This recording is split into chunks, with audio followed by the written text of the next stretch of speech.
stage, il y a autre chose, et donc on est globalement dans autre chose. Et puis j'ai bien votre formule, alors j'ai peut-être pas bien entendu, il m'écoute pas. J'ai peut-être pas, attendez là, j'ai peut-être pas bien entendu, mais tel que je la transforme, la trouve vraiment marrante. On a les mains dans le destin et on a les mains dans le cambouis. C'est un peu ce qui ressort de ça, c'est que le destin, il est construisé collectivement. Alors si vous voulez, on va passer à la troisième partie de cette fois-ci de nos échanges et réactions, et on va demander à notre candidat en chef,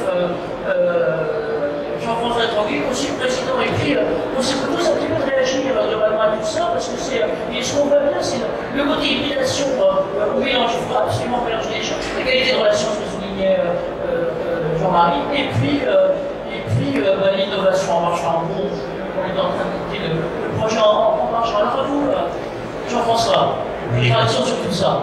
Merci. Bien, moi, ce qui m'a frappé, c'est l'extraordinaire avancée que l'on peut constater dans la relation université, entreprise, projet. On reste en France extrêmement réticent à l'introduction de l'entreprise dans le système de formation. Et là, c'est l'université qui va vers l'entreprise et qui va la solliciter pour être un acteur aussi de la formation. Ça me paraît extrêmement important. Alors, la question que j'ai, en étant candide, c'est ça marche bien quand on est dans l'enseignement supérieur ou supérieur avec des étudiants brillants qui sont appelés à un grand destin. Est-ce qu'il y a une réflexion sur la diffusion possible de ce type d'activité, de ce type de pédagogie à d'autres niveaux? Et est-ce que c'est déjà en œuvre ou est-ce qu'on doit encore attendre? Olivier, finalement, je me demandais aussi, merci Olivier. Et puis vous tous après, vous tournez sur les coups. Alors, vous avez remarqué, et je vous garantis qu'on ne l'a pas préparé à l'avance, ce qui se passe à Stanford et ce qu'on fait nous est vraiment très proche. Donc, c'est vrai que par rapport à la remarque, les grandes écoles sélectionnent leurs étudiants, ce sont d'excellents étudiants, et avec un accompagnement très précis, pointu, individualisé. Est-ce qu'on peut élargir ça? Oui. Exemple concret, on vient de faire un partenariat avec la BPI pour l'innovation sociale dans les quartiers. Donc le MU, on va accompagner l'innovation sociale dans les quartiers avec des projets lourds. On parle de plusieurs millions, hein, soyons clairs, c'est pas une petite expérimentation locale. Et l'idée, c'est de favoriser ça avec toute la rigueur de cette démarche. Avec des gens qui viennent des quartiers, qui n'ont pas fait de grandes écoles, mais par contre, ça sera ces profs-là, nos profs, qui vont accompagner ces gens-là, parce qu'on pense que l'entrepreneuriat, la création d'entreprise mérite ça, et c'est pas juste, je t'explique ce que c'est un business plan et tu te débrouilles. Il faut vraiment, et c'est bien ce qu'a dit Jean-Marie, hein, accompagner, donner du temps, etc.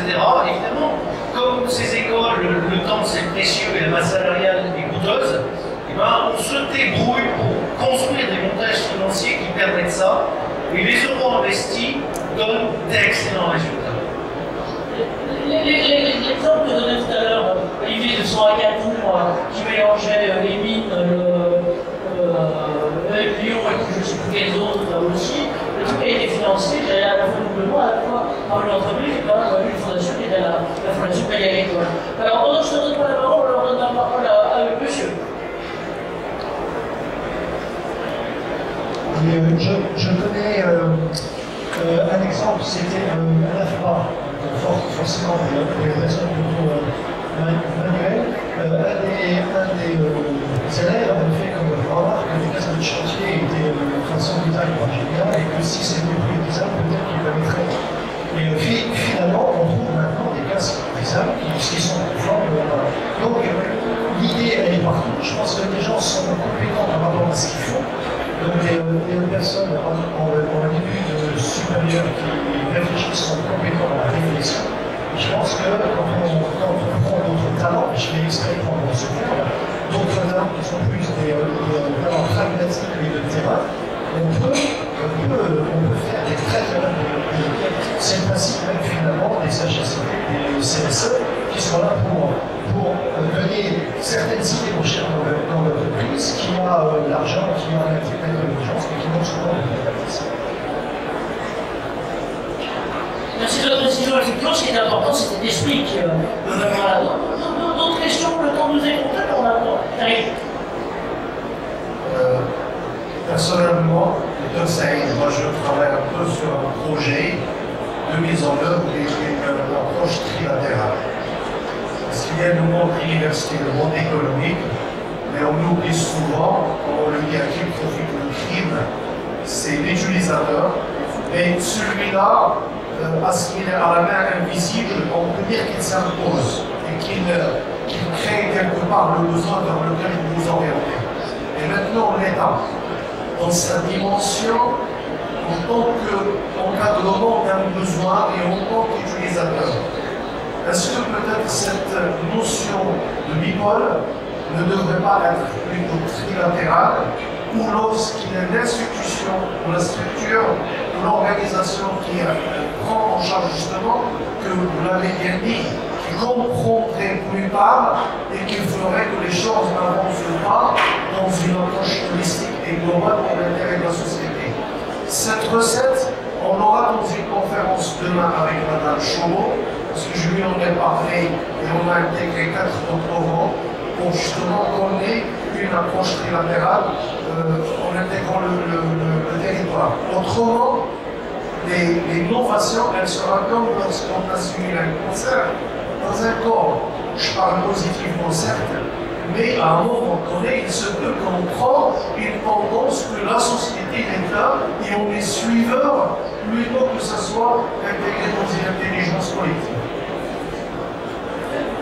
Merci d'arriver à mettre l'accent là-dessus. Mais c'est vrai, par exemple, ce que vous disiez tous les deux, là, vous n'avez pas de micro, ce que vous disiez tout à l'heure tous les deux, c'est-à-dire que, par exemple, Jean-Marie, avec systématiquement, on intègre l'utilisateur, et puis le fait aussi de ce que reprenait aussi bien Kevin d'ailleurs que Olivier, avec, on n'a pas un rôle figé, c'est-à-dire que là-dedans, bien sûr, on fait des mesures, mais aussi pratique les choses et on prend le besoin de l'utilisateur. Je crois que merci, tu as complètement raison de souligner ça. Qui veut réagir à Olivier à Juste une remarque.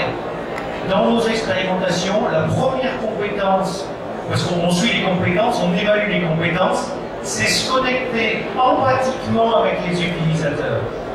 Se connecter empathiquement avec les utilisateurs, sauf que je ne me connecte pas pareil si je suis ingénieur, si je suis designer, si je suis business développeur, ou si je suis l'homme qui met en œuvre les politiques publiques à l'échelon d'un territoire, je pense au directeur de sécurité sociale. Et de la même façon, faire des recherches documentaires. Quand j'étais petit étudiant, c'était facile.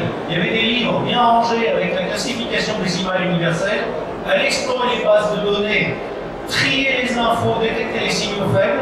C'est une autre carte blanche, et on ne le fait pas de la même façon, on n'explore pas les mêmes.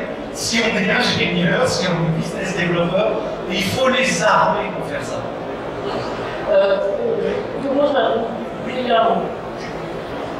Juste une deuxième remarque, c'est si on rapporte toutes ces questions au thème plus global de la santé et sécurité au travail, est-ce qu'on ne va pas se trouver dans la situation où l'on était dans les métiers de la recherche dans les années 80, jusqu'aux années 80, où on avait des cow-boys qui, c'était vrai aussi des chercheuses d'ailleurs, qui prenaient tous les risques possibles et imaginables à l'idée de Marie Curie et qui ne faisaient absolument pas attention à ce qui allait se passer. Comment on va anticiper, la question est comment on va anticiper les nouveaux risques professionnels qui vont être liés au passage de la CDU, j'en ai fait dans le temps, donc c'est une évocation d'un bon souvenir, à la recherche dans le nuage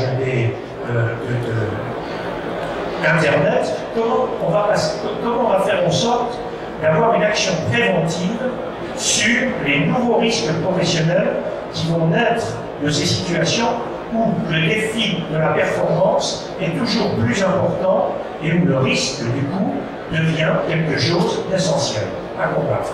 Merci de rappeler ça, parce que effectivement c'est bien notre vocation ici, c'est bien l'orientation là-dessus. Jean-Marie, vous voulez rajouter un mot, vous avez la réponse. c'est pas une réponse, je me permettrai pas, c'est un appel aux humanités. Je suis très frappé dans ma chère université de Stanford de l'importance, évidemment, des sciences et technologies, mais le président actuel de l'université et l'ensemble des professeurs tiennent absolument à ce que les sciences humaines demeurent un pôle fort. Et les arts. Il n'est pas rare que j'ai des étudiants en biosciences qui ont fait un cursus de mathématiques et d'art. La plus grande, la deuxième collection de statues de Rodin au monde, elle est à Stanford. C'est hautement symbolique.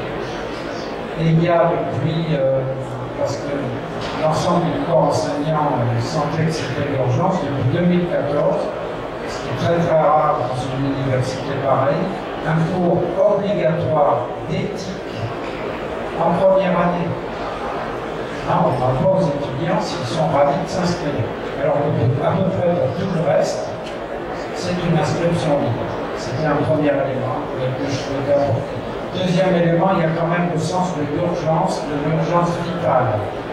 Je ne sais pas si c'est sur le fait d'être sur la faille de San Andreas, la faille sismique, qui touche toute la Californie, mais il y a un état d'esprit.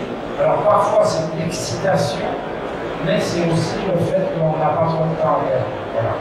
Alors, pardon de rebondir sur le pas trop de temps à faire, parce que madame a eu une intervention, et puis on reprend après. L'empathie, c'est pas dire oui ou non, c'est dire oui et. Merci, Henri, monsieur le président. Bien, le micro. Alors, le micro, sur le menton.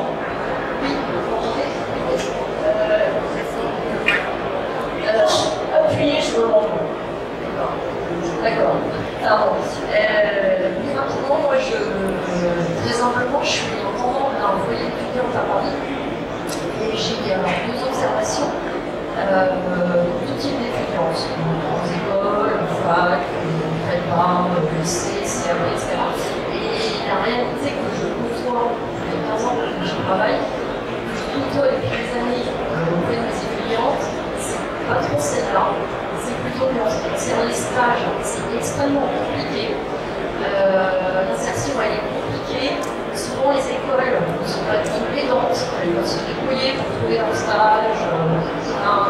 Voilà, j'ai plus cette réalité-là, beaucoup de stress pour les étudiantes.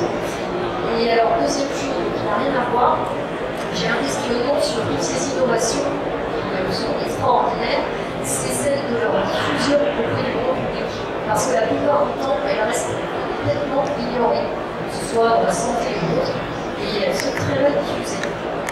Voilà. Alors, merci madame qui nous ramène au principe de réalité. Pardon, parce qu'on a encore 2 minutes, et pas beaucoup plus, donc Olivier, j'aimerais bien qu'on une réponse très concrète. Pour des écoles comme la nôtre, et ça a été dit par mon collègue Jean-Marie, on a 2 devoirs d'accompagner les élèves pour leur trouver des stages, pour leur trouver des missions d'apprentissage, ou nous on a poussé le bouchon un peu plus loin, on leur proposerait qu'ils passent le concours s'ils le souhaitent, de les placer en CDI dans des entreprises, c'est des CDI intérimaires, et nous on fait les mariages entre les entreprises et les étudiants. Pour être clair, on a beaucoup plus de demandes d'entreprises qu'on n'a pas d'étudiants à fournir. Ça aide aussi. Ça c'est le premier point. Et par rapport au deuxième remarque, une vraie remarque, l'importance de l'écosystème territorial, ça a été dit, et de la discussion de l'échange.